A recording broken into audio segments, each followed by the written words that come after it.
Welcome to Freeport Speech's frank conversation about homelessness. I'm Kathy Bieberstein, and I'm a member of the Freeport Speech Board. The proceeds from tonight's event and from the contribution of our lead sponsors, Amy Woodhouse and Toby Scott, will go to Tedford Housing.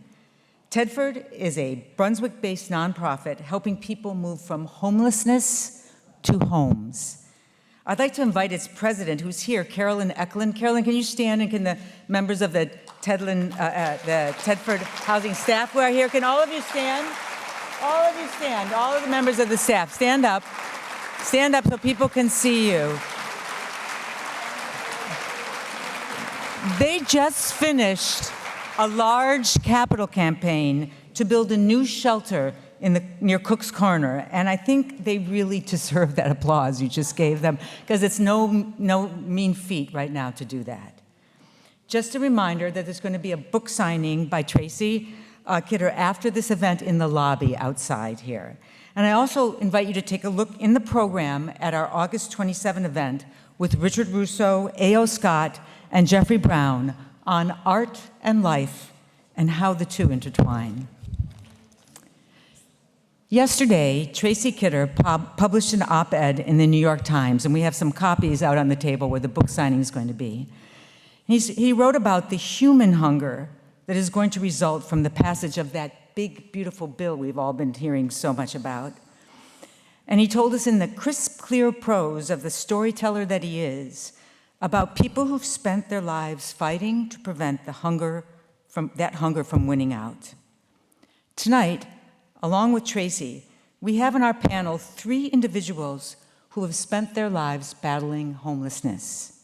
In Cullen Ryan, Deborah De Santis, and Dr. Jim O'Connell, whom you can also read about in your program, we really have warriors. Warriors whose weapons of choice span from policy to financial acumen to medical expertise. But really, they always also bring compassion. So on this beautiful Maine evening, after a wearying few months when compassion has seemed to be absent at times, we invite you to sit back and learn from our panel, Cullen Ryan, Deborah De Santis, Jim O'Connell, and Tracy Kidder.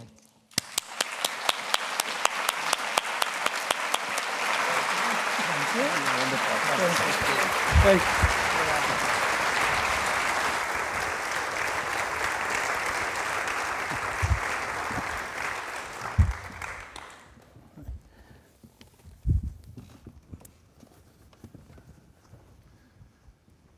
All right. Well, first of all, I want to thank everyone at Freeport Speech for assembling everybody, and all of you for coming out on this evening to think with us about homelessness. And it's a really important topic to all of us, but it obviously is to you as well.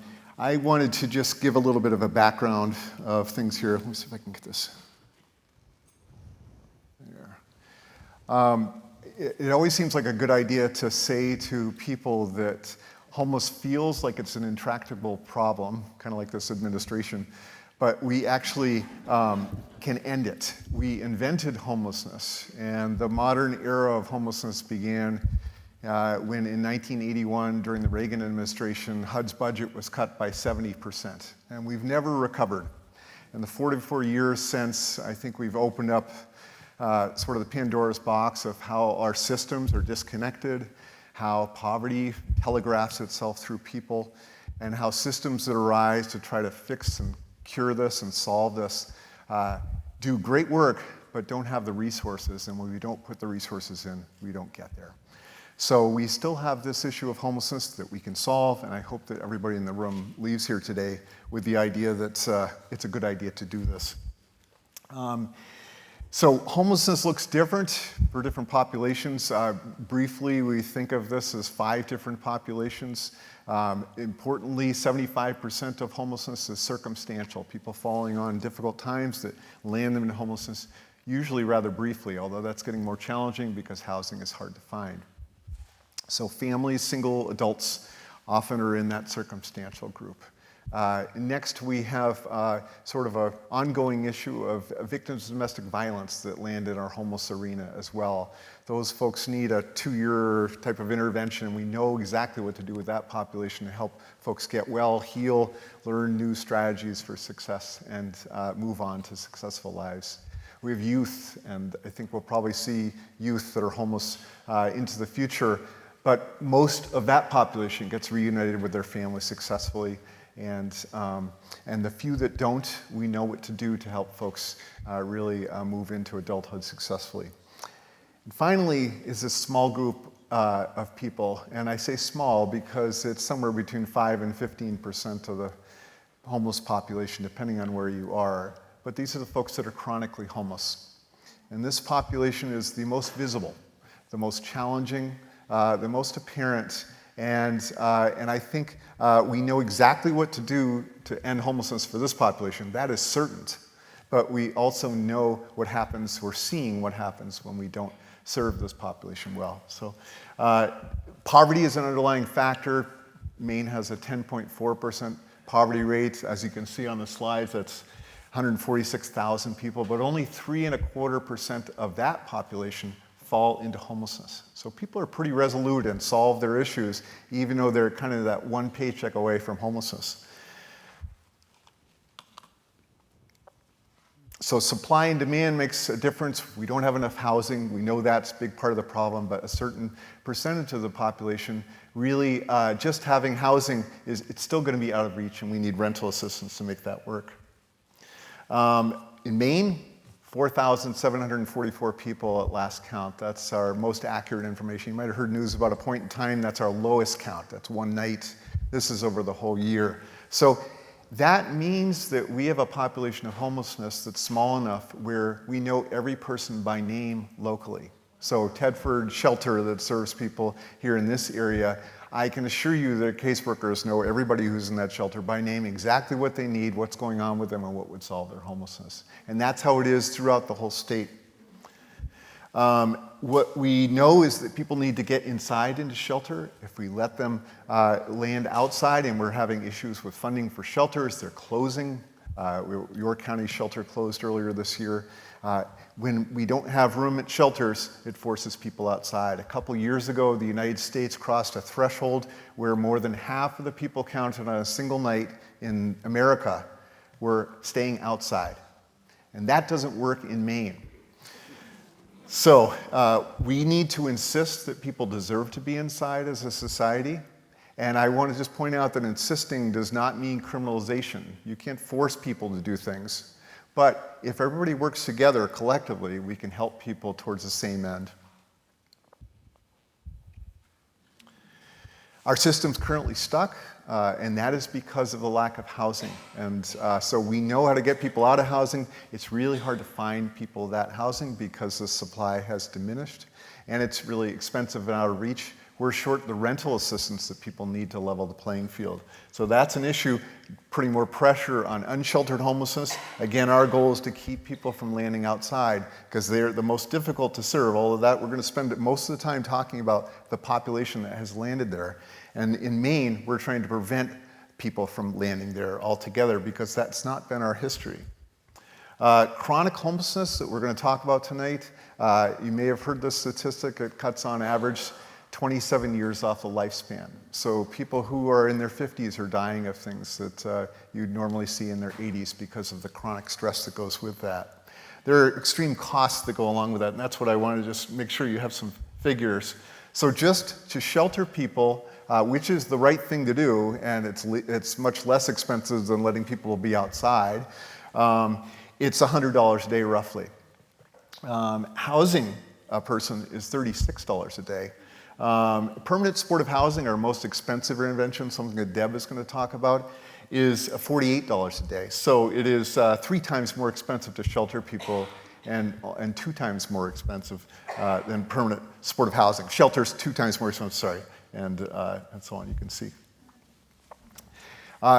Riverview, a psychiatric facility where people with serious and persistent mental illness will land if we don't serve them in the community and help them to get well and stay stable. That is $3,000 a day, roughly 85 times more expensive than housing. Hospital, $1,000 a day, roughly 28 times more expensive than housing. Jail, $150 a day, roughly 4 times more expensive than housing. And I just want to pause and say that people are going to jail for things like getting into an argument. And it may be possible that people in this room have had an argument in the privacy of their home and it didn't amount to much, things worked out okay. But when somebody is outside and they're under tremendous stress and they get into a disagreement, somebody calls the police because it sounds like something's going wrong out there. And that's why people land into the jail. And they're there for a short period of time, they're entangled in the justice system. This population that's chronically homeless essentially ricochets through our most expensive emergency systems until we house them. So, and here's a couple of statistics. We have been running a group of organizations that have been working for 10 years on a by name list of what the people who are most chronically homeless in Portland need to get into housing and to stay there. And in the last 4.5 years, we've realized that we can tell if anyone's touching the jail, anyone's touching the hospital on a monthly basis. So we have been collecting these statistics. And what we've determined is that people who are chronically homeless are up to 29 times more likely to be in the hospital when unhoused than when housed, and up to 57 times more likely to be in jail when unhoused than housed. As of the end of June with this, and this is last month's data, out of the 447 people that we had housed, not a single person was in jail, and 2 people were in the hospital. Remember, that's likely end-of-life care for this population when they're touching the hospital. Out of the 206 people who we had yet to house, we had 25 people in jail and 7 in the hospital. And finally, I just wanted to talk about the secondary consequences of people being outside. When people land in encampments, it is tremendously, people are very vulnerable because people will come to prey on them, get them involved. A lot of pressure to use drugs, to get involved in human trafficking for people to take advantage of people in those circumstances. And of course, when people are in those circumstances, we're likely to have people overdose on drugs. And so looking at Maine drug data, when you look at the population, you actually look at Maine data's number, people in Maine are 47 times more likely to have a fatal overdose if they're homeless. And the lion's share of that population is in the unhoused sector. We have Narcan, we have professional staff at shelters. That's not what's happening when folks are outdoors.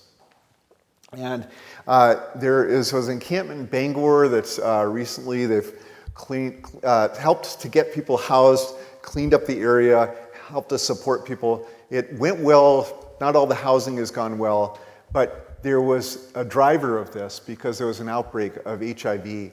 And you may have heard on the news that now it's up to 26 people in Bangor who are affected by this. And I just want to tell you that I know that at least the first 14 that were diagnosed, 100% also had hepatitis C. So the cost of treatment for hepatitis C, this is a one-time thing, is $30,000. That is roughly 2 years of housing, okay? The cost of HIV, now remember this has to be done every single year in perpetuity, is $36,000 a year, and that's the equivalent of roughly 3 years of housing. So instead of housing people from this encampment that had about 80 people, we did not, and instead we're going to be paying these type of bills to support people's health as a result of them languishing in an encampment. And I think that's a factor for us to consider as we're thinking about where to best use our resources. And I think that's all I have. So we're going to talk about chronic homelessness, and I think I would like to turn it to you first, Deb. My organization does permanent supportive housing. Your organization organizes this for the whole country. I know this works. You know it works. I wonder if you can just describe for folks what makes it work. What makes it work? Yeah, thank you for that question, Cullen. And first, let me start out by thanking Freeport Speech for the opportunity to be here this evening and to be on stage with these gentlemen who I have tremendous respect for. Thank you to all of you for coming and expressing your interest in learning more about this topic.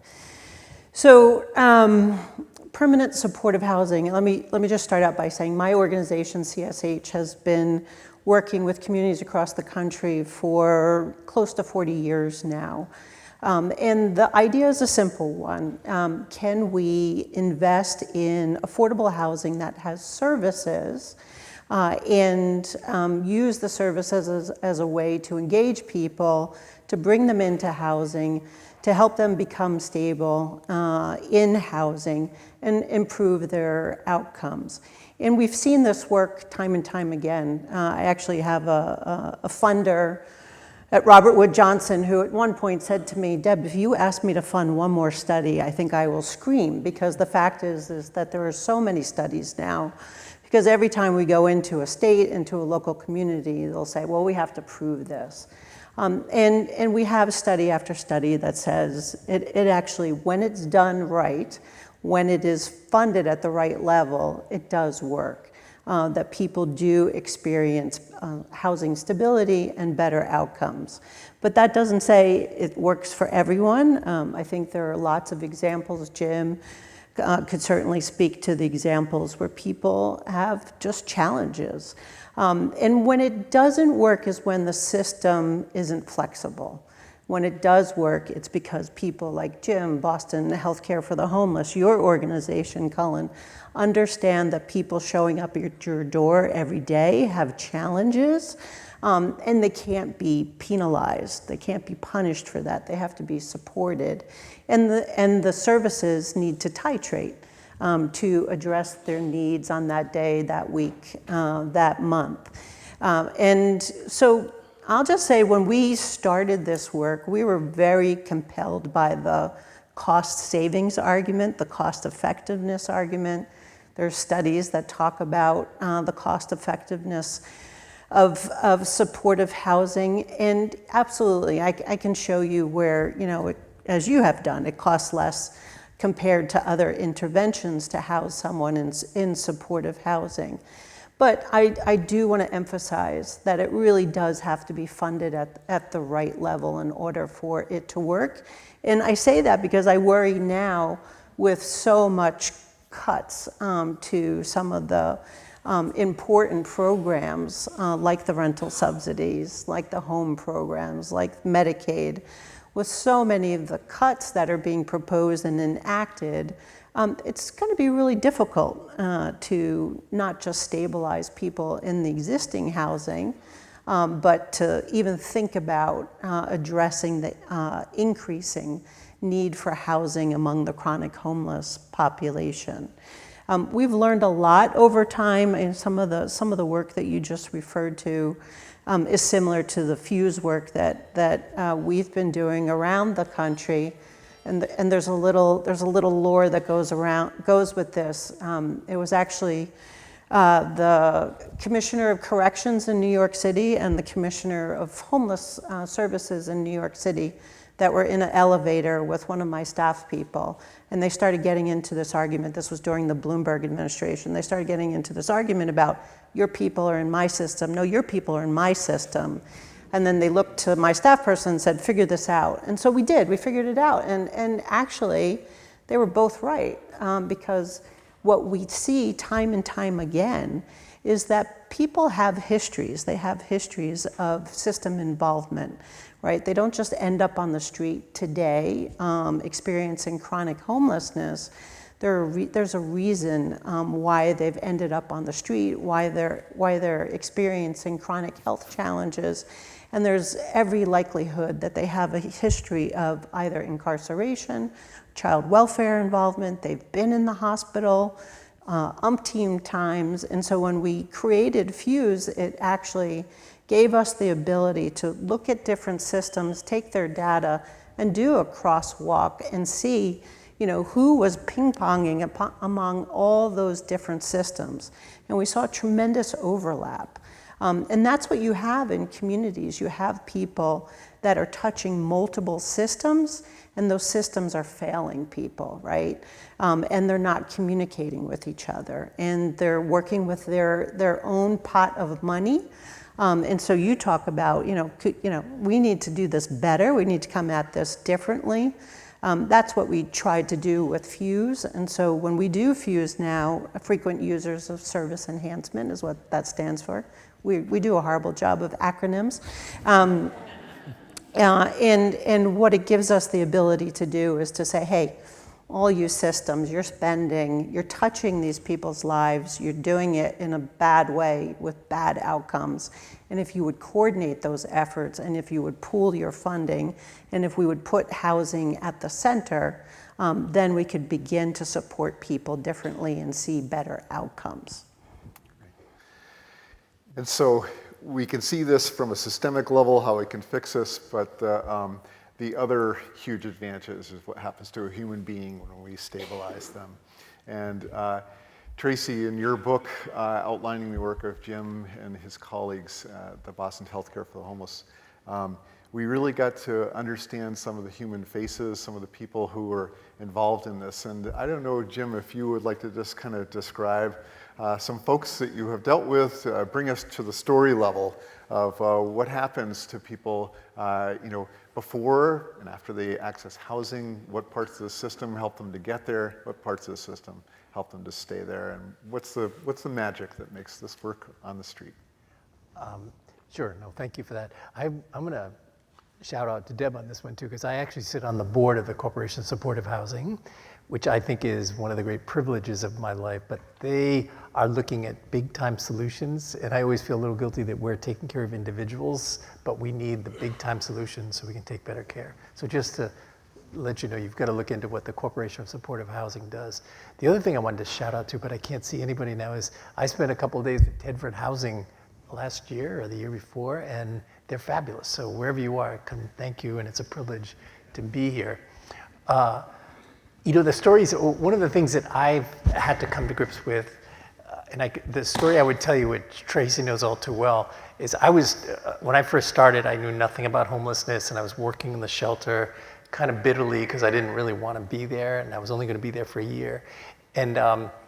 But I did get really outraged as I started to see what people were going through who were homeless, and they were just 6 blocks away from where I just spent 3 years training in a big hospital. And I remember saying to Barbara McGinnis, who was the nurse that taught me everything about, what are we going to do to fix this problem? This is 1985, right? And she looked at me, and in one of my many lessons in humility that she shared with me, she said, "What the hell? Who do you think you are, God?" And then she said, "Just do your work."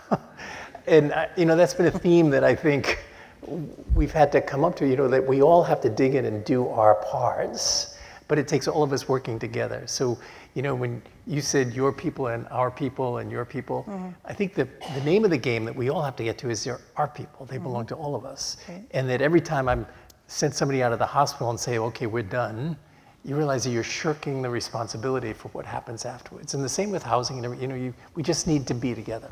The stories of many, many stories I could tell you, but I was thinking as you were talking that it took a lot, when I first started to get to meet people, it took me a long time to realize that I wasn't going to hear from them what was really going on until I had been there for a while. There was some continuity, there was some engagement, some earning of trust, and that took time.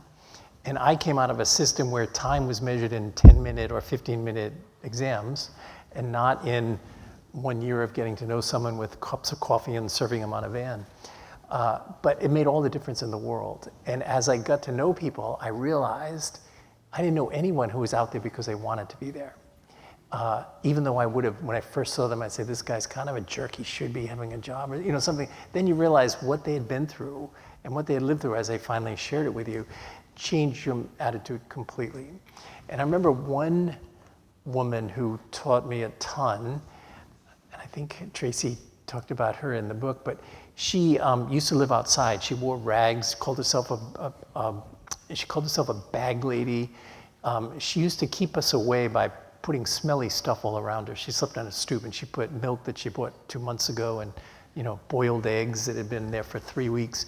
And that was her defense against us. And we were out in a van trying to win her over to get her to take some sandwiches or a blanket, and being really thrilled when she finally would.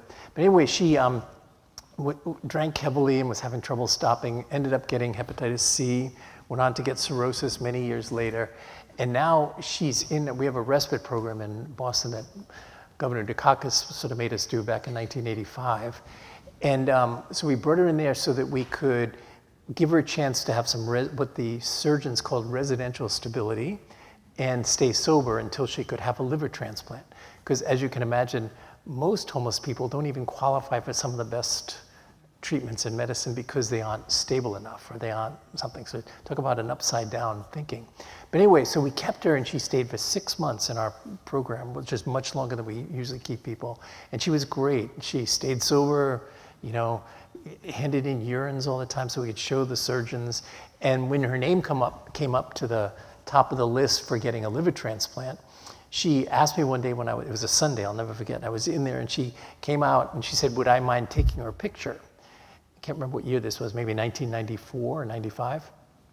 And up until that time, I'd never taken a picture of a homeless person. I thought that was voyeuristic. I thought that was violating their anonymity and just really violating our relationship. But she wanted her picture taken and she got all dressed up in a linen, I have this picture, it's a linen dress. She's got her hair up in a bun, wore lipstick, fingernail polish, and she went outside and picked some flowers and put them in a styrofoam coffee cup on her bedside table, and then let me take her picture. And then, but this is before phones, you had to get a camera, right? My original plan had become, I was interested in end-of-life care, wanted to be an oncologist doing palliative care. So I went, this is right up my alley. She's just scared to death of dying with this big surgery coming up. So I brought the picture to her and I gave it to her. It was in a little frame. And I said, do you want to talk about what's going on? Is it death you're worried about or something? And she looked at me like, I had not understood her at all. And she said, look, I've been out on the streets for 27 years. She said, I face death every single night, and most nights I would have welcomed death, So she said, I'm not afraid of that at all. And then she went on to tell me, took my breath away, that she had 2 daughters. One was 3 years old and the other was 5 years old when she last saw them 20-some years ago. And what she wanted was a picture of her looking reasonable enough so that if her daughters should ever go looking for their birth mother, there would be something they could be proud of. And, I was stunned because I missed the whole point of this. But she taught me that, almost everyone wants to be seen and recognized and to have some dignity in what's going on, and that we often deprive people of that.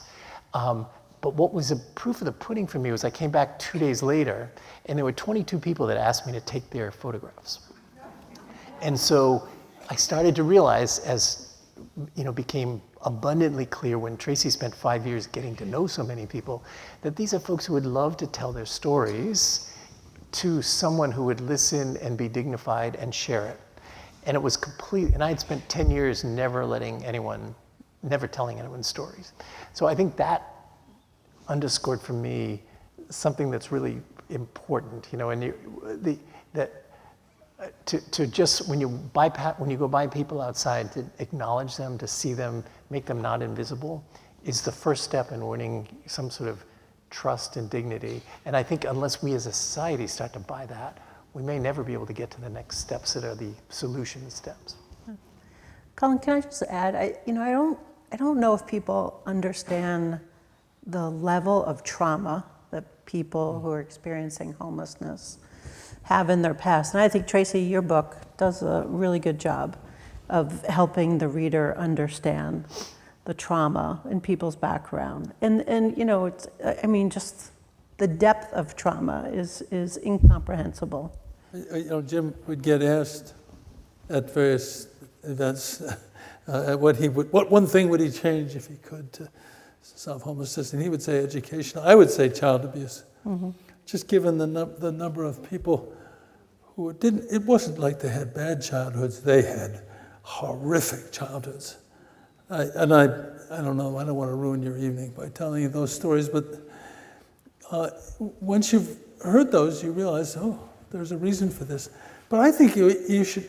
I began to realize that these were people, human beings, just the same as you and me. When I was out in the van with Jim, I think it was the very first time, seeing these people who, were coming out of the shadows, whom I'd scarcely chosen to pay any attention to. But there they were, sitting down, laughing, talking, sharing stories with their doctor, and you could, of course they were human. I mean, it seems so elementary and stupid. One of the things that begun to dawn on me, and forgive me for repeating something I just put in the New York Times, but we have in this country drawn a very sharp distinction for a long time between the poor and the deserving poor. And my response to that is Shakespeare. In Hamlet, the prince, Hamlet, is about to bring some actors to the court, and he asks the old counselor Polonius to treat them well, and Polonius, in his inimitable fashion, says, I'll treat them according to their deserts, according to what they deserve. And Hamlet says, God's bodykins, man, much better. If we treated everyone according to their deserts, who would escape whipping? And then he says, treat them according to your, I'm paraphrasing, treat them according to your own honor and dignity. Then the less they deserve, the more credit to you. And to me, what that says basically is, let's stop judging other people so harshly and just figure out, realize that how we treat them will go a long way to determining what we deserve. We who are much more fortunate than they are. I think that's not a bad place to start when you're talking about homelessness. To me, homelessness is, I've actually heard, I think I heard some scholar somewhere say that it wasn't, poverty doesn't cause homelessness. I couldn't figure that out because I would have thought that homelessness itself was the first definition of poverty. And I think that we have to understand through the background of all of this, of course it's related to poverty. We have 36 million Americans who don't have income above the poverty line. The poverty line in the United States is bizarre. It's based on stuff that was done back in the 60s, based on a formula then that was really quite sensible, had to do with diet. But now it's completely irrelevant since housing is the enormously costly one, right, Jim? I mean, so I think we have to, it takes a kind of, for me at least, I think we have to kind of rethink this whole thing. These are human beings out there. There's a reason they're out there. And we ought to be wanting to do something about it.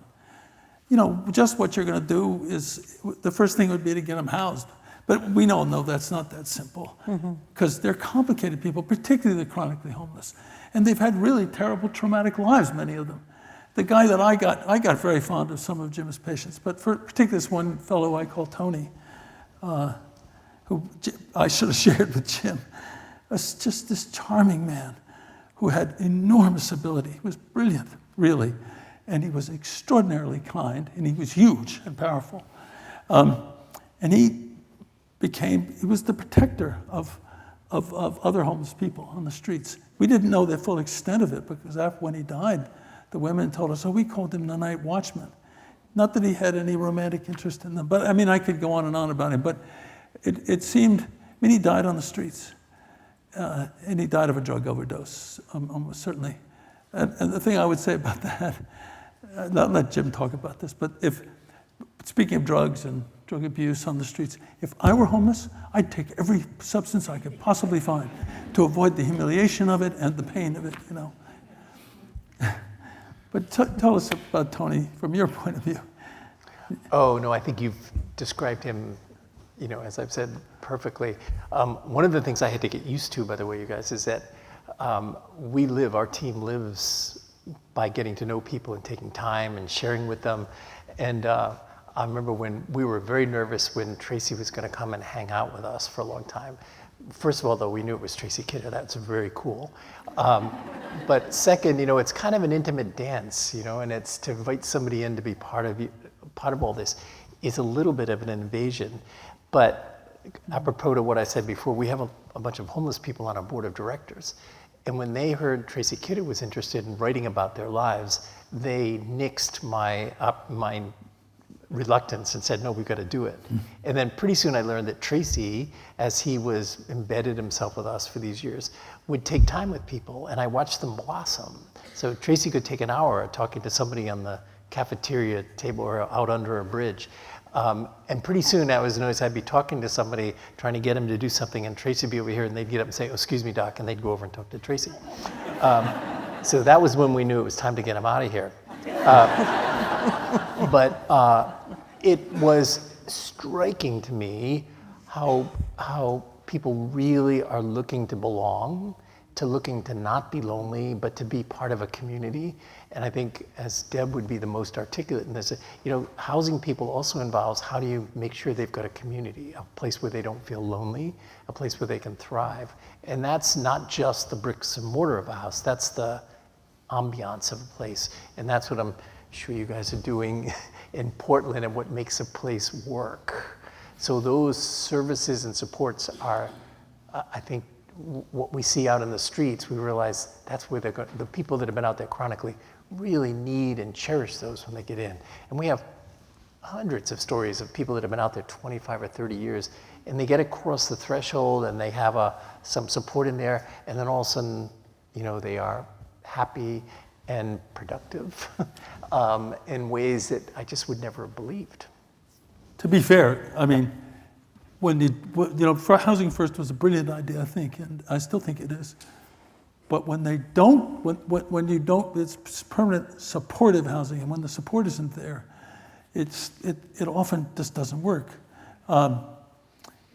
We saw case after case of that. Or sometimes it takes a couple of tries. Mm-hmm. One of our favorite people, a woman named Joanne, when she first got housed after 25, 30 years on the streets, and she didn't know. She got inside. She couldn't remember how to write a check. She told me she started talking to her refrigerator, asking her what she should do, And she didn't last there. She did what many of Jim's patients have done. When they get inside, is they invite their friends in because they're lonely. And then they make a lot of noise or cause a lot of trouble or wreck the place, and they get thrown out. But she came back again. Mm-hmm. And now she's on the board of Healthcare for the Homeless. And she's the one who gives the speech to the Harvard medical students first year at their white coat ceremony. And she always closes her talk.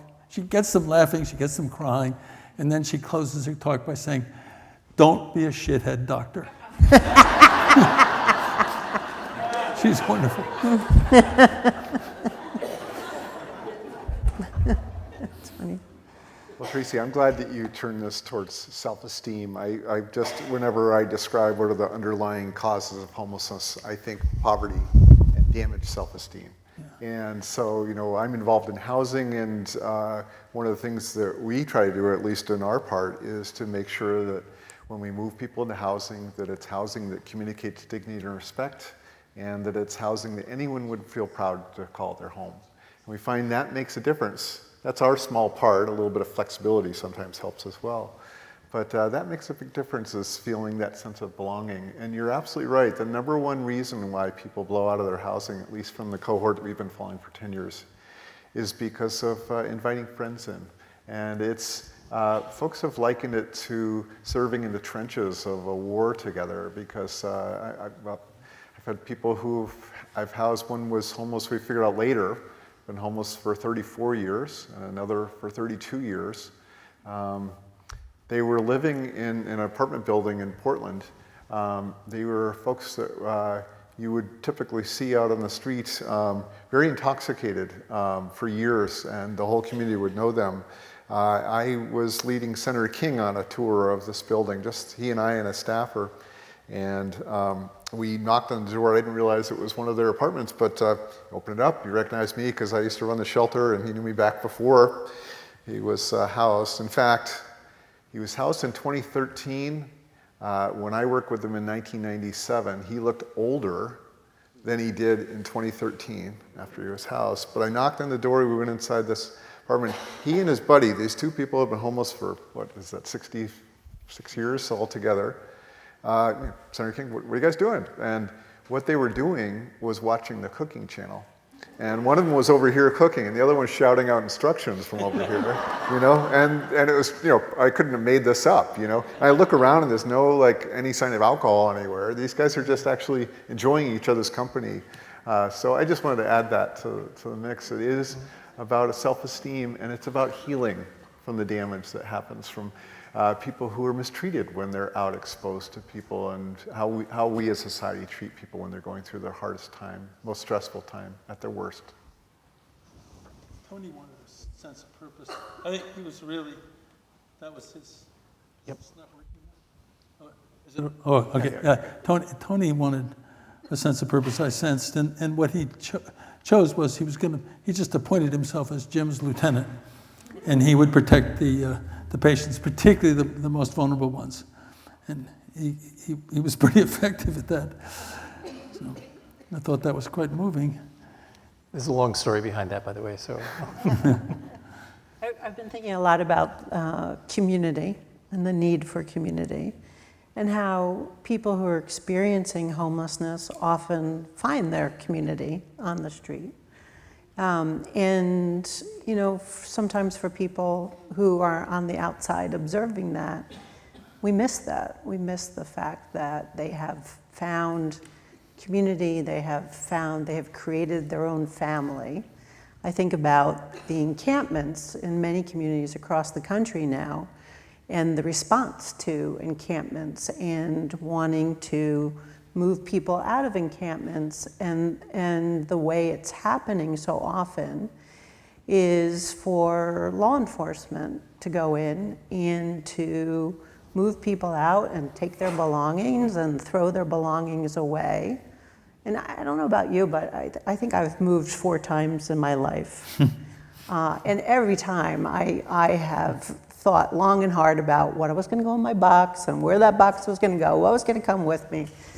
And, you know, folks are being ripped away from their things. They're being ripped away from their community. They're being ripped away from their family that they have created, because we think that them being in encampments is not the right way. And I don't think anybody wants to be in encampments, but to think that you can, I think, rip people's lives apart without understanding that there's a way to deal with people and to respect people and to allow them dignity and to help them transition into housing or into a better setting, knowing that, you know, they're moving away from their family. It breaks me knowing that that's happening time and time again, because we miss the fact that people have built their community. I think that's the brilliance of Fuse, is that we have these disparate systems, and it seems to me the whole idea of Fuse is to get people to coordinate their care for people, so that if communities do involve the police are actually working in concert with outreach workers and other people who have the best relationship to figure out what the best strategy is. And then, just so it's said, that you're not asking somebody to move unless you have a place for them to go that's dignified, and we, that can be a shelter, but it can't be to just move out of here and someplace else. So how do we do that? And I also think there's this misimpression that people are living on the street because they want to be on the street. Yeah. Right, and it overlooks the fact that there's not enough housing available for folks. There's not enough shelter available for folks. Often the shelter that's available can't accommodate someone who's still actively using. And so these are often people who have been to every shelter in a community, have been in housing and have been evicted. And I would argue that because we don't have the right supports, because we don't fund the supports the way they need to be funded, because we miss the outcomes associated with really wrapping around services for folks, and being flexible and not punitive, because that's what we see in Housing First. Well, Housing First, when it works, It's because it's fully funded. It's because the staff is flexible. They understand that that many people are going to fail. And then, you support them, you get them back in the program, and often people can be successful. But it takes a lot of effort and a lot of supports, and it's not cheap. In Boston, that whole question, Jim, of people want to be out in the streets. I mean, that's why else would they be out there? Boston's a special place where, at least until fairly recently, everyone was guaranteed a bed who wanted it in a shelter. But when I talked to people who were rough sleepers, the ones who, these are not just chronically homeless, but people who were outside all year, and not just people who went from shelters and came out in the summer. These people called them snowbirds, because they stayed outside year-round in Boston. And they had very many different reasons for this. The most moving one, to me, was the one Jim told me. I remember, maybe you could tell that story about the schizophrenic guy living under the star bridges. Yeah. No, and one of the things, Tracy's hitting a nerve for me that, as you get to know, in Boston, by the way, this might be helpful. So about 97% of everybody who's homeless tonight in Boston will be in a shelter. 3% or less of the people will be outside. And that's still, 500 or 600 people, but it's a small minority of the folks. And indeed, just as Tracy said, they could be there is a shelter bed or a shelter cot for them if they could do it. And then we used to, as we went out to see these folks, because these are the ones who die at 3 times the rate of the people living in shelters. So it's a huge increase in premature mortality to stay outside in places like the Northeast. But you realize it's a very selected subpopulation of the homeless population. So I say this because be careful when you hear about unsheltered and sheltered folks. If I were homeless tonight in Boston, I would be sheltered.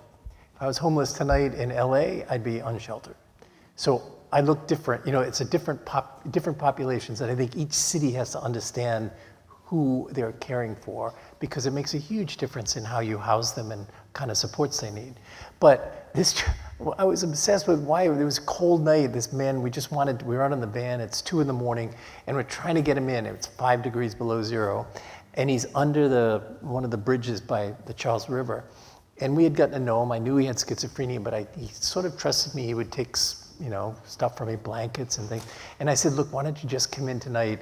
And he kind of gave me this he said, you just don't understand, Doc. He said, if I go into Pine Street Inn, he said, where there are 500 people, by the way, sleeping, he said, I can't tell which voices are mine, but if I stay out under here, I know which voices are mine and I can handle it. And then you realize it's complicated. It's just very complicated. And I've rarely found someone who just stays outside. In fact, they won't let us even ask anymore, why are you choosing to live on the streets? They get crazy about that. It's they're saying, I'm choosing not to go into a 500-bed shelter, go somewhere where somebody will tell me when I can turn the lights out or something. Or, and then it's cascades of reasons like that. But it's way more complicated than I had understood in the beginning. And I think that's what, I hope I answered that right, Tracy. That's what you're thinking. It's not like they're refusing to, like they don't want to be housed. They don't want to be sheltered. They don't want to be housed. They just don't want to. They don't like the alternatives that are being presented to them. Mm-hmm. And having been in the Army, I wouldn't want to go live in a barracks of 500 people. Yep. It was hard enough with 20 or something. So we were talking about continuity of care. What have you found helps people not only to get into housing, but to stay in housing? And how do you get the system to work to follow people so that they will have the support they need to stay there? I think there are great examples of high-touch supports.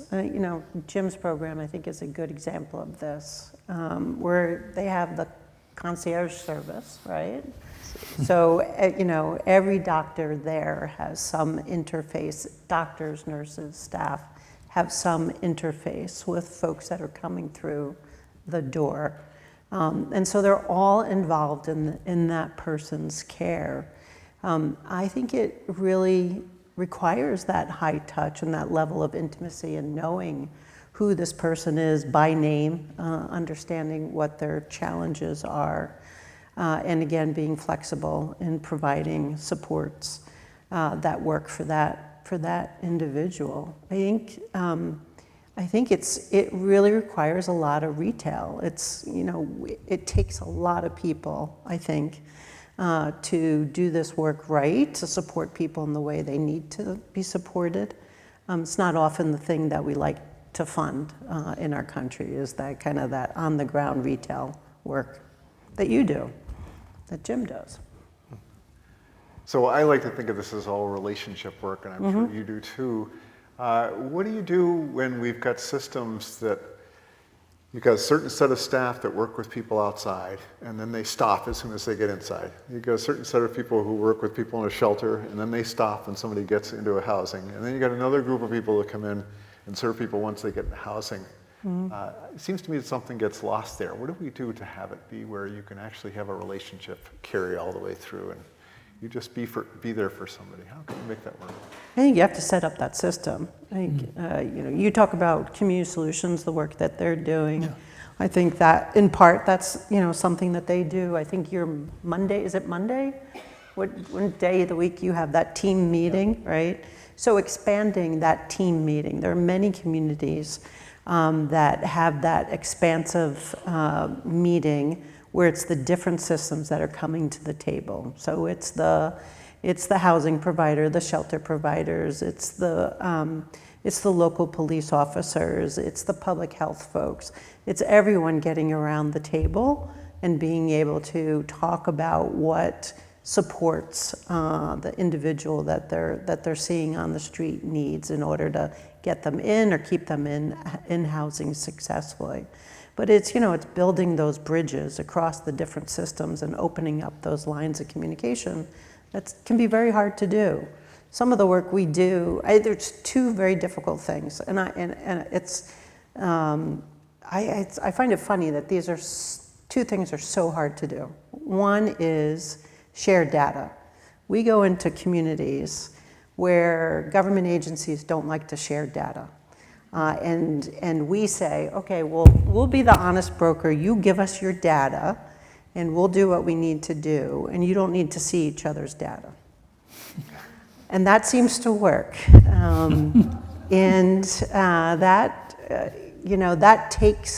takes such a ridiculous amount of time to be able to create that system. But that's really what's required of this system, cross-system collaboration. You need to understand who needs what and how they're being served. So ultimately, they can get into housing successfully. And I think it does work. Communities have to be very intentional about it. So this administration seems to be interested in really upending the homeless arena, getting rid of the continuum of care, moving things to another type of funding, and also talking about that permanent housing, permanent rental assistance is just not acceptable. Most we can do is 2 years. So they're interested in that, and there may be colleagues in Congress that are going to run this through. How do you think that would play out? Not well. Not well. This is what amazes me. We know what works, and we know that plan does not work. That's just not going to work. It's a recipe for disaster. We've been there, we've done that, it has failed. We know what works. And, the folks that Jim comes into contact every day, the folks that Tracy writes about, the folks that you see, these are not folks that say, oh, okay, 18 months, fine, I'll have my life in order and everything will be great, 18 months, no problem. It just doesn't work that way, and the system has to be flexible.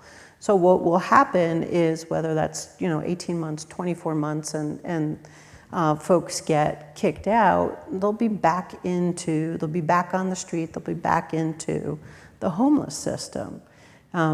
We see that all the time. Tracy, in the book you talked about Tony, and here's a gentleman who had good stretches and then challenging stretches. So you've obviously gotten to see people who have experienced cycles with their issues. how do we best serve somebody? What's from your vantage point of meeting people? What works best to try to ride those waves as somebody is available and engaged and disengaged and flighty? I don't know for sure. I do think. I mean, Jim and I at one point we became, I think, alarmed what was going to happen to this guy, and we didn't want him dead on the street. I mean, we really didn't. He was a friend, a strange friend, I have to say. I mean, he was wonderful, and then he would go into these terrible declines. It was an obvious pattern after a while. I didn't know how to do that, except the only thing we could think of was we actually talked about, well, maybe we can put up some money, you and I, and we can get him housed. But he was a level 3 sex offender, and that's a whole other story. I don't think he deserved that classification. I don't know, and I also think that it basically is a death sentence. You've served your sentence. He served a long time in jail, served 20-some years, I think 20 years.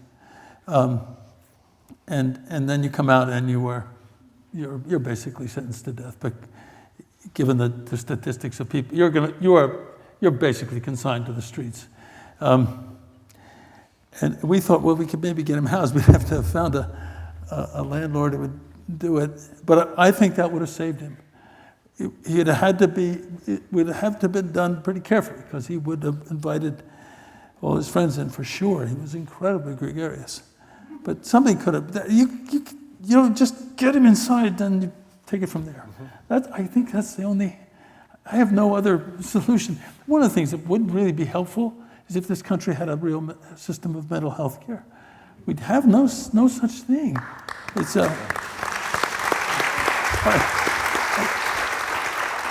I don't know what happened to us. This keeps.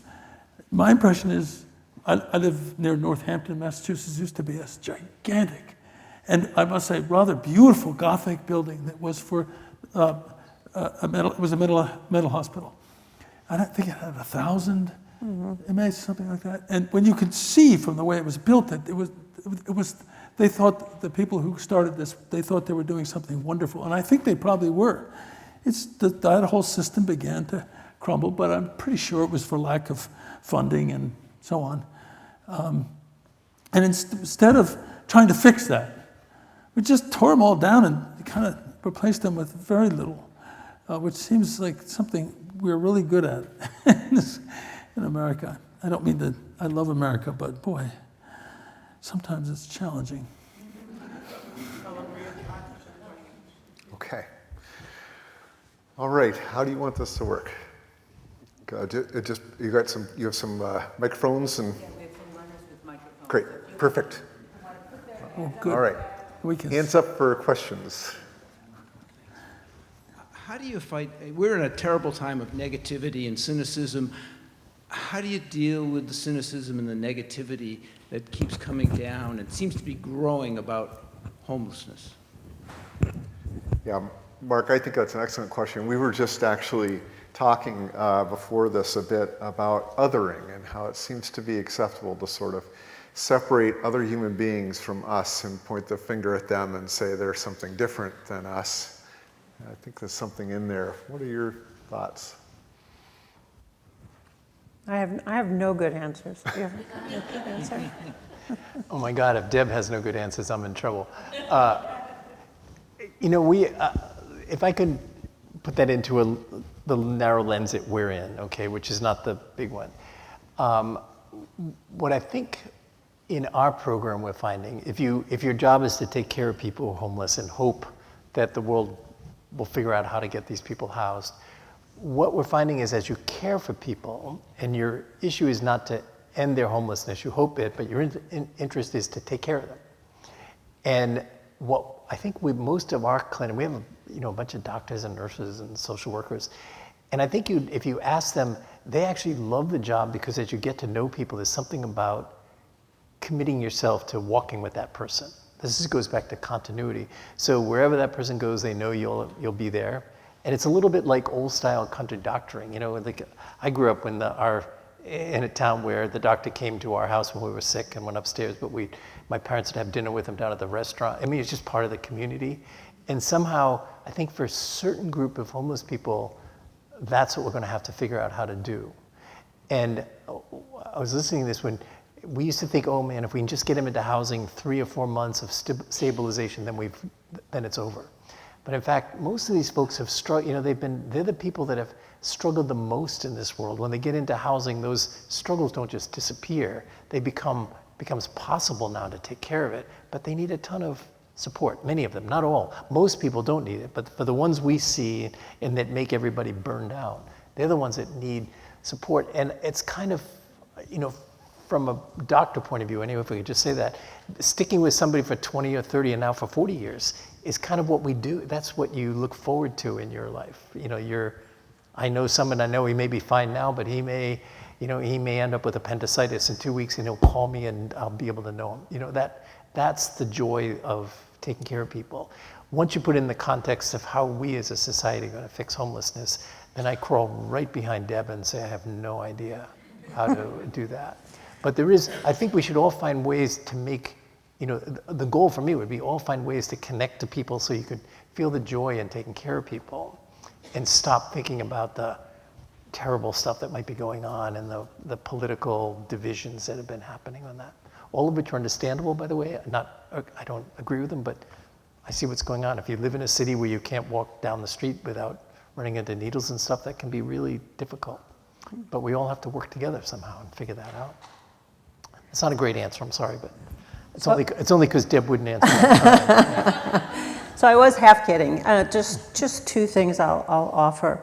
One, the personal stories, right? So you close out your book telling a number of personal stories, and you have shared many personal stories about people on the street who have been able to get into housing and be stable in housing and live fulfilled lives, to thrive. And so I think it's really important to be able to share those stories, and we have seen where folks are able to share their life experience with elected officials and demystify homelessness, that it's really powerful. So we need to do more of that, I think. But the other thing I'll offer is there's some polling that's happening currently, and one thing that seems to be polling well is this sense of community. And what does that mean, right? And so not talking about homelessness and the impact of homelessness on a community, but what does a thriving and healthy community look like, and what are people's expectations about that community, and what's their ownership of creating that sense of community. There'll be some more that comes out on that, but I think that this is taped, but I'll just say this. You know, I think about making America great. How do you make America great if you don't have strong, thriving communities, right, that exclude people from those communities? And I think we should all care about that and all be talking about that. If you know, my neighbor is not doing well, or the stranger I encounter on the street is not doing well, that's not a great America. That's not a strong community. And I want to be invested in helping that person. And so I think that's something we need to be pushing on. I'll just add to that I think that this administration has done a great job of trading in fear and marketing that there's good reason to be scared. And you know, our media, we were talking about how the Weather Channels all engage people about how the storm is coming your way and it's definitely going to be a disaster and this is the worst one, even if we get an inch of snow. And but the antidote to that is understanding, you know, and really, so if we can help people to understand each other and realize that nobody's different, everybody's different, that we're all the same. The other thing that strikes me is that this administration was really threatened by diversity, equity, and inclusion. And it strikes me that that last word is really pivotal, because if we create a society where everybody's included, how do you then trade in fear? Next question. What models have you seen other countries succeed with to deal with homelessness? We went to Rotterdam. I remember there was a street medicine conference in Rotterdam. And, you know, they have a very well-developed network of social programs. They have about, I believe they told us, 30,000 homeless people total in the country. That's a pretty tiny percentage. We don't even know how many homeless people we have in this country, but it's a lot more than that. And it's a lot more than you hear in the one-night stand for statistics. But they were very puzzled. They didn't know why people were homeless there. Remember, Jim? Yeah. But I thought their model was really good, frankly. They were doing their best. They were trying to help these people, and they had, I suppose, I didn't get to know any of them, but they all had probably their own reasons for being homeless. But it didn't seem like it was as necessary for some of them. No, I agree, and there's a lot of literature on things. I mean, I know the country that we tend to look at most is Finland, where they have the problem is very minimal. And then we can go into the reasons why, but one of the reasons is that almost all the land is owned by the government, so you can build housing on government land, and that's how most housing is built. So you have enough housing, but the thing that struck us when we were looking at that, one of the things until recently they haven't had to deal with is diversity of your population. So it was all relatively, a lot of social benefits for people who were like themselves. And as they've had more and more migration coming across, now they're facing some of the challenges that countries like us, how do you get people to accept diversity and include people instead of excluding them? So it's gonna be fun to watch Finland to see what happens over the next several years, because they may teach us how to deal with that. But I don't know, Deb, you may have others. That's the country that most captured my imagination. Yeah, I think it's interesting. I think there are a number of countries that are all doing some variation on the theme of housing first, permanent supportive housing and social housing, which in our country might be more akin to public housing. And I think each country that's experimenting with different models is dealing with different challenges. But I think what you're talking about is where a country is able to overbuild the housing so that the housing access is not an issue. I think there's greater likelihood for success in those countries. Agreed. This question right up here. Thank you. I just want to say thank you. This is fabulous. I run a nonprofit that actually helps people with housewares and home goods when they're moving into apartments. Yeah. And what I've really noticed is two things. One is a positive, one is a negative. I really struggle with the quality of the housing that people are moving into. It is a huge, huge range of very supportive landlords, some supportive agencies, and some, truly to use the bad word, slumlords. And it is really hard to make somebody's home a home when the paint is peeling and the pipes are dripping and the bathroom is disgusting. And it is, I think, we're adding to that challenge, which is we're so happy to get somebody into this house and we want to turn it into a home, and we bring housewares and artwork and all that stuff. But it is hard when you leave and you know that the cockroaches are going to come out that night and other things. So I think that as much as we're doing such a good job of really focusing on the individual and making sure they're seen, I am still concerned that the quality of the housing, because our stock is so low, that we're grasping at things that it would be great to have a little bit more oversight into the type of housing that people are moving into, especially those that are new to our country, asylum seekers. They're the last person who's going to make any noise if something that they're living in is not right. They're afraid to tell the landlord, they're afraid to do something. So even having those supportive services, not only on the mental health side, but just on the livability side, which is you do have a voice and you should be able to express it so that where you're living truly can be a place that's safe, that is your home, that you can really enjoy. So I just wanted to sort of add that to the discussion, which there is this other piece of what makes us feel seen and felt that this is a safe place to be. If we could figure out how to solve that, that would be great. Well said. Thoughts on that? You know, you're hitting a nerve for us, and I'm sure Deb is doing Absolutely. the same thing. At least I thought medicine was complicated. Housing is way more complicated. And there are way more acronyms and that you can't even figure out. But it was striking to me, at least in Boston, when we first were able to, you know, it was breathtaking to get the housing. Finally, these people have been on the streets forever. Now they're top of the line to get into housing. But the housing was what was ever available from a landlord. It was scattered site. And it turned out if you step back, it was all in the worst areas of Boston. And many were basement apartments, just as you, but we were thrilled, as was the person, that they would at least get off the streets and into housing. And then that's when we started to realize that this, you know, it's complicated. And the thing where it caught us most off guard was we have this kind of interesting map of Boston where if you get on the red line, which is one of our main subway things, that if you're at Beacon Hill, your life expectancy is about 88 years old. If you go a mile down or 2 miles to the end, you go to Mattapan, the life expectancy is about 60. So there's a 28-year drop. So we were then saying, oh, we're going to make them healthy by putting them in an apartment in Mattapan.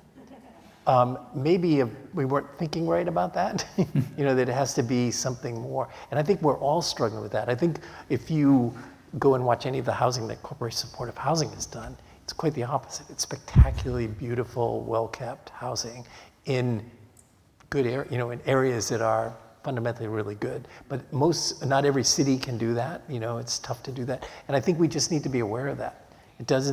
I don't like anymore if we house somebody in the most blighted area possible, because that's where the apartments are, then you're going to need twice as much support, which is unlikely to happen. And the last thing I would say to end this, and I'm sorry to be this, one of the things that I've been struggling with is if you look at the people and remember I said, so there's a very narrow group of people that end up on the streets of a place like Boston, and I imagine it'd be a little bit like New York and others where most people can get into shelter.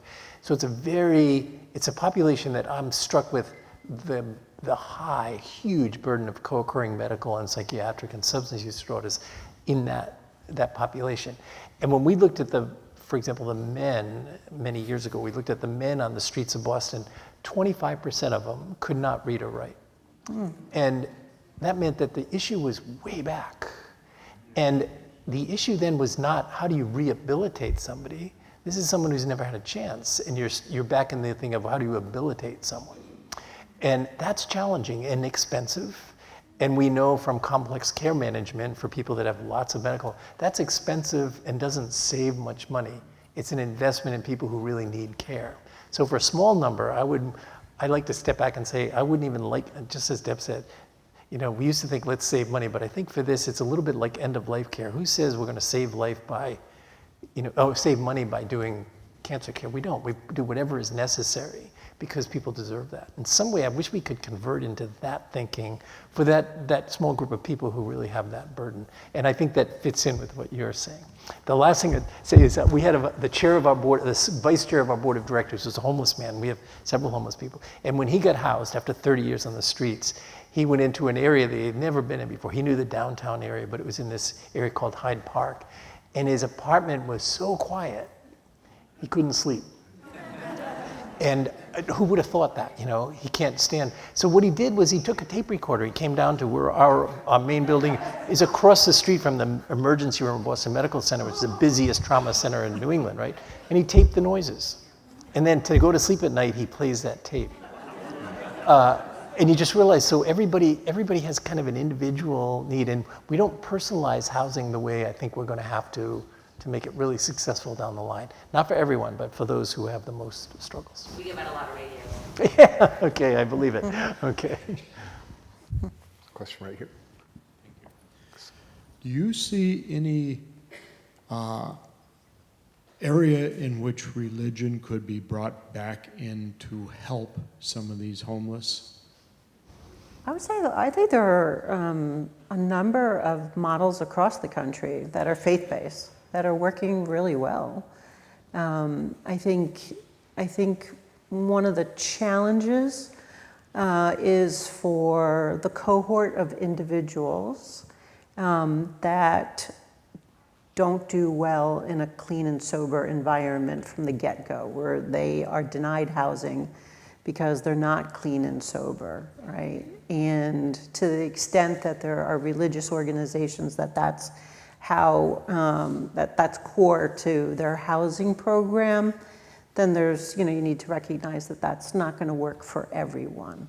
But I think there are some good models out there. And, we've actually invested in some faith-based projects where they have taken surplus property that the church owned and turned it into supportive housing. I can think of a great youth project where they took the top floor of their community center and turned it into 16 apartments for homeless youth.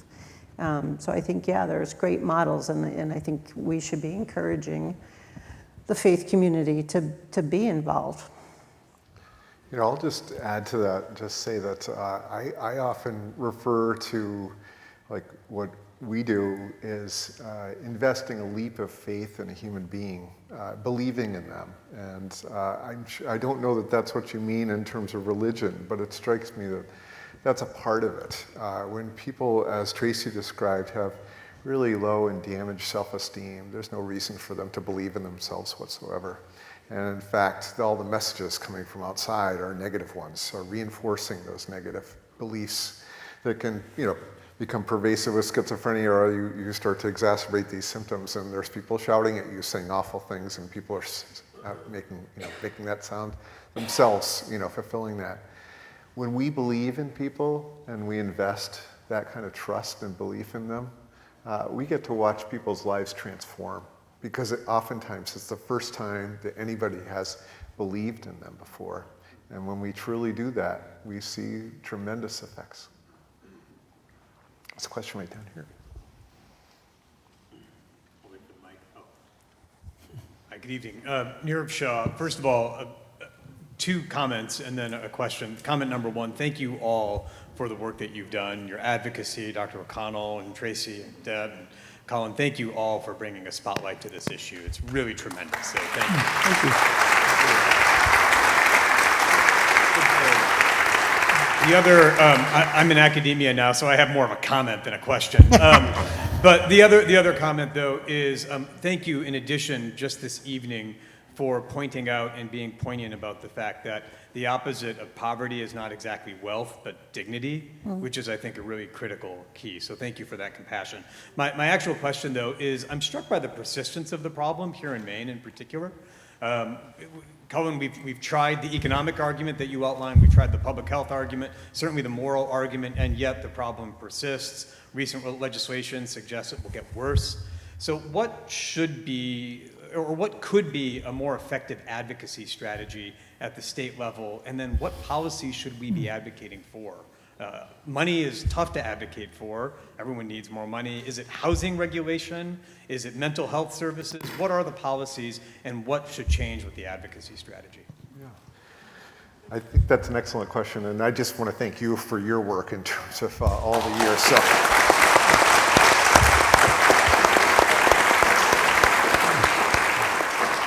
I think it's all of these things, and the problem is that there's no one-size-fits-all for anything. We were talking earlier about how things are so different when you're homeless in Los Angeles, where 90% of people are outdoors, and here in Maine, where it used to be 2%, now we're up to about 7 or 8%.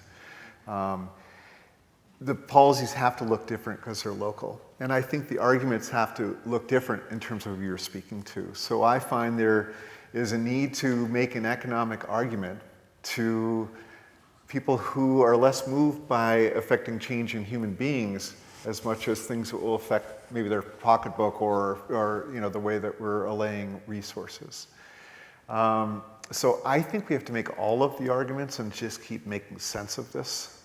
But I think the root is us somehow crossing that, what do they call it, the fourth line or whatever, where we actually get people connected with one another and come to see this. When we open up a housing project, well, I'll tell you a story. We just opened up 95 units right where the Mercy Hospital campus was. And one is a family housing, and half of that is filled with people from the family shelter and women in recovery, the Macaulay residence, you may know. The other building, 62 and older, is people who are chronically homeless, half filling that as well.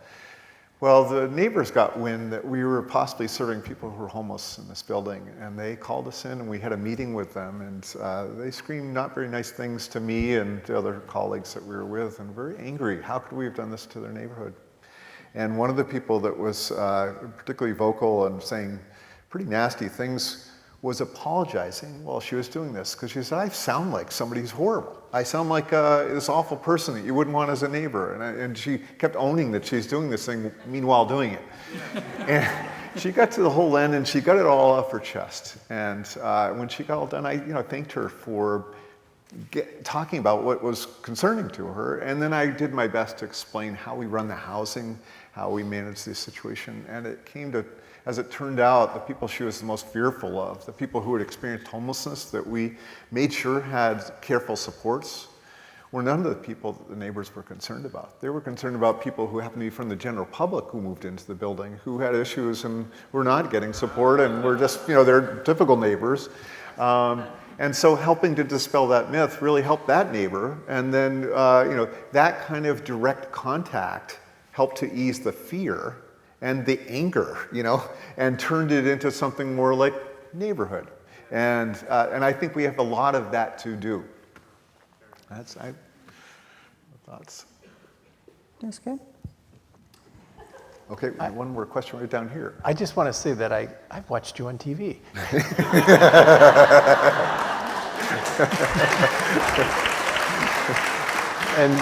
and you are fabulous, and you work with Rochelle, which is also fabulous. Okay, thank you. So thank you for being here. We have a question right back here, and then we'll come right down here. How's that? Right, second row up, about halfway down. I'm sorry, almost all the end. So, is this on? Oh, yes. Oh my gosh. Well, thank you all, and it's great to see you, Jim. I worked in Boston on Boston Common with a homeless congregation, so I couldn't keep my mouth shut when the question was asked about religion. And I just want to advocate for spiritual care, for interfaith chaplains, that because it's just along the themes of everything we've heard tonight, which is that when people are seen and listened to, they do better. Amazing. And so, and I just want to say, many people think that they say, oh, I'm so wonderful because I went out and worked and met homeless people. And I just want to say that they taught me most of what I know, and they were a gift to me, and they are the heroes. And so and I did a lot of house blessings. A man came up to me one day, and he had gotten an apartment, and he said, will you bless my apartment? And I was like, I hadn't a clue what to do. But I said, oh, sure, I'd be glad to. I said, well, will you invite some friends over, and we'll bring some food, because I didn't want to be with him in his apartment by myself. And, oh, yes. I said, well, I'll bring food. And I found a house blessing in the New Zealand prayer book, which is an Episcopal prayer book. That was, it went to every room in the house, and I got to this studio, but we went to the bed and the eating place, and we went to every place in the apartment and offered a prayer or a blessing for the person. And then there was one time when there was one man who moved twice, and we did 3 house blessings for this man. Every time he moved, he said, you have to come do a house blessing. So anyway, there's room for spiritual care, but it's just all about just being human with other people. Amen. No question, but a thank you. I thank you for saying that, and I keep getting reminded that it's not about the content. You didn't have to be an expert at how to bless his house. It's the process. He wanted you there. I think we can do that for all humans, can't we? And I'd also add something you taught me so well, and actually the whole St. Paul's Cathedral taught me this. When there's a really interesting thing when you've been down on your luck and now you get very sick, people get very spiritual, and we don't do very much to support that unless we have people like you. We have so many people whose visits to our McGinnis House by the minister to talk about issues have been like miraculous for us. So I think there's a huge role. I should have answered that before when you asked the questions. I think there's a huge role for, if not religion, for spirituality and in taking care of people and helping bolster the community and the feeling of aloneness. But thank you for that. You're wonderful. There's a question in the back, Colin. Up top, too. Is it the? Okay, I'll let you left. Mic down here, if we could. Yeah, it was a great presentation, and I know it's a complex problem, and I know it's a multidisciplinary problem, but what can I do tomorrow? And what can we, there's a lot of people in the room, and I feel like I need to do something. So what do you do? That's a really good question. I love that question. I'll go first and say be kind to your neighbors, and that's everyone. Mm-hmm. No, it's as Tracy said, it's like that's the question of the hour, because I think the problem is so overwhelming we feel like we can't do anything that makes a difference, and that paralyzes us and burns us out. But I think I would say, not thinking this is grandiose or anything, but I would think our job is to remember everyone's our neighbor. When you walk by someone, say hello to them. Just you make that your own personal thing to do. And I think I've been obsessed a little bit, if I could share this with people, that in our world, when you're taking care of people, and the leading cause of death for us is cancer. It's not like coldness or something else, it's cancer. And when the process of getting cancer, all of us know you get cancer, it's really frightening. And then there's a long chemotherapy, surgery, radiation, and then remission, and then maybe recurrence. And you have to stick, you have to stick with people through that. And I think what you can do is figure ways out to just, the people you see on the street, just say to them and be consistent. Hello. You don't have to give money. You don't have to, in fact, most of them, they're just looking to be recognized. So I would do that. And then I worry that, the solutions to homelessness are big time. But we're stuck with all these 7,000 people that are homeless tonight, maybe not going to get housed for another year or 2 or 3. And how do we care for them in a way that doesn't get somebody saying you're not doing anything to solve the problem? And I think that's a fundamental issue for all of us. And I'll give you the example that I always think about. It's like, it took us forever to have on our team, we now have a full-time psychiatrist who helps us with the care of our 400 or 500 street people, who's with us every day, full-time. That's that person's job, paid for by the Department of Mental Health. And I think she may be the only full-time psychiatrist I know caring for homeless people, who we would all say have the highest degree of severe and persistent mental illness in the country. Yet we don't invest in that. And I find now, like, even our hospital, which I love to death, which used to pay for that, will now invest in something like housing or public something or other, which is great, but who's going to pay for the care? And I worry a little bit about how that's a parallel to what the dilemma of the individual versus the collective is. So Jim and I had a fellow board member, Dorothy, who lived on the streets for 20 years. Oh my God, she's great. She had mental illness, serious mental illness, and was an active user for a good part of that time. And she would always tell us that when someone passed her on the street and they acknowledged her, that was everything. Just treating her like a human being was everything. Like Jim said, someone didn't have to give her money or anything, but just to acknowledge her was a very powerful thing. And the other thing I would add is I think there's a big push in our country for criminalization of homelessness. And I think it's important for people to show up in communities and challenge that as the only intervention. and ask what the community plan is for avoiding criminalization, because that comes with very bad outcomes, that comes with additional expenses to the community. And again, we have the data to show that rather than throwing someone in jail because they slept on the street, if we could get them into housing and get them the right services, that they would fare much better.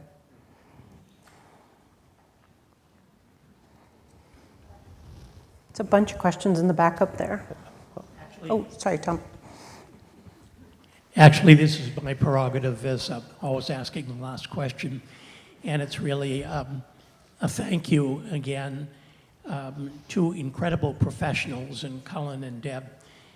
But my recommendation to everybody is that they read Rough Sleepers. Tracy's brilliant writing had me in tears when Tony died. I felt like I had lost a friend.